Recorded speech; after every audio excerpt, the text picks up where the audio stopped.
So hitting another yard here. Got another Volvo 850. I grabbed a couple of those headlights and a little brow down here. I think we got another Volvo over here. What's this one got? This one's a wagon, 850 wagon. Not sure what I can use on this one. Looks like it's a, oh, it's a manual. All right, we have to come in and grab some of the parts off of that. Another manual swamp opportunity.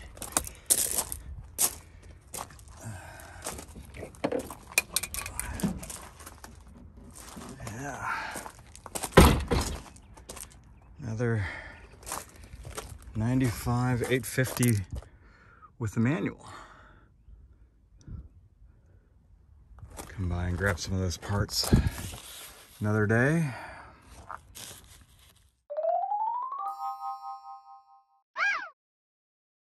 Well, we're back at the 850 Volvo. It had a manual transmission in it, and now it doesn't. It took me about an hour to pull the shift lever, the pedal assembly box, and the clutch cylinder, master cylinder. And here we are. I'd say that's a good day at the pick and pull.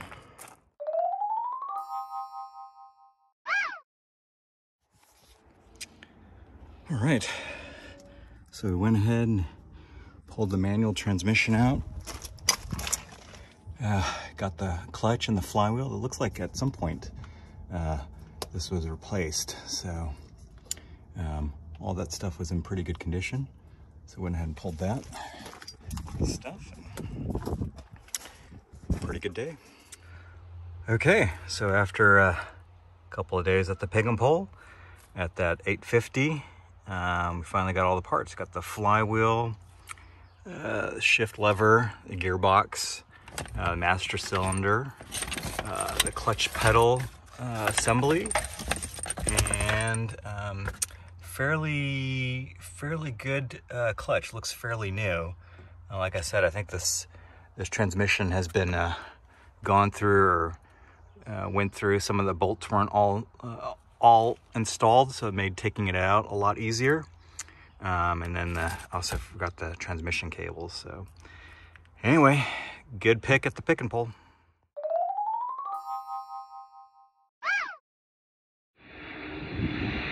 All right, so here I am at the pick and pull, which is really close to a UPS airport, apparently. The UPS is flying in.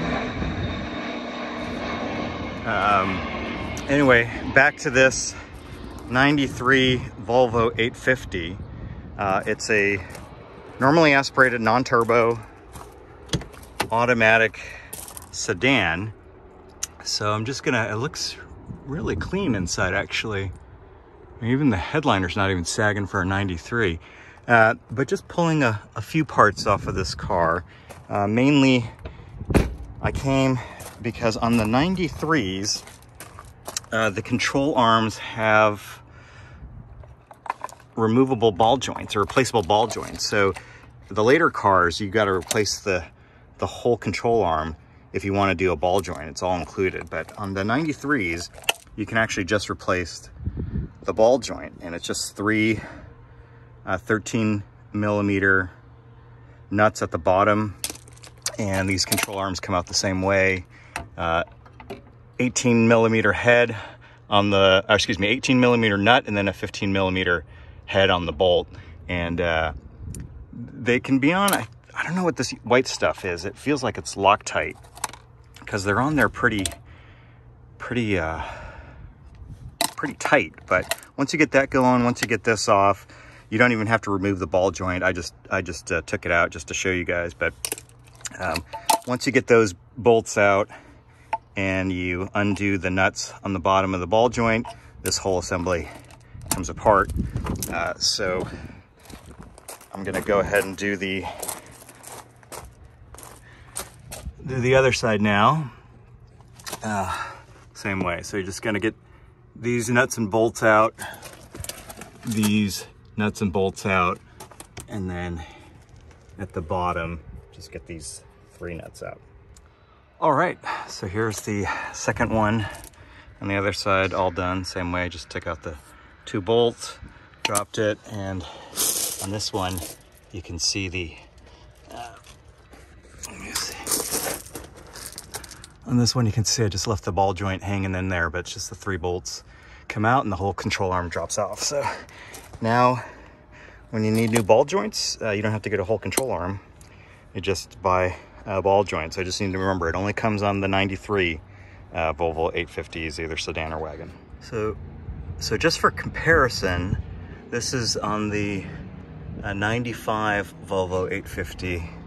And you can see this ball joint, see it's completely attached to the control arm.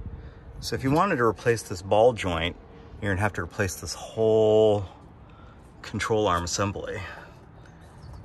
Which, I mean, it's not a huge deal, but it might save you a little bit of money if you can just replace the ball joint. Sometimes I think the bushings over in the control arm will last a little bit longer than the ball joint. But anyway, if you can find a 93 and you got time, pull that. That way, when you do the control arm, or excuse me, the ball joint, you can leave the control arm in place and just replace the ball joints. But anyway, just wanted to give you that as a comparison.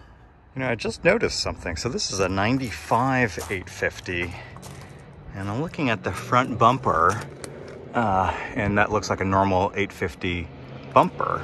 But back on that 93 that I was just working on, almost looks like it has almost like an S bumper. It's too bad it's kind of broken, but it's got like this, it's got a bit of a lip on it, so it almost looks like an R bumper or T5 front bumper. I don't think I've ever seen one like this before.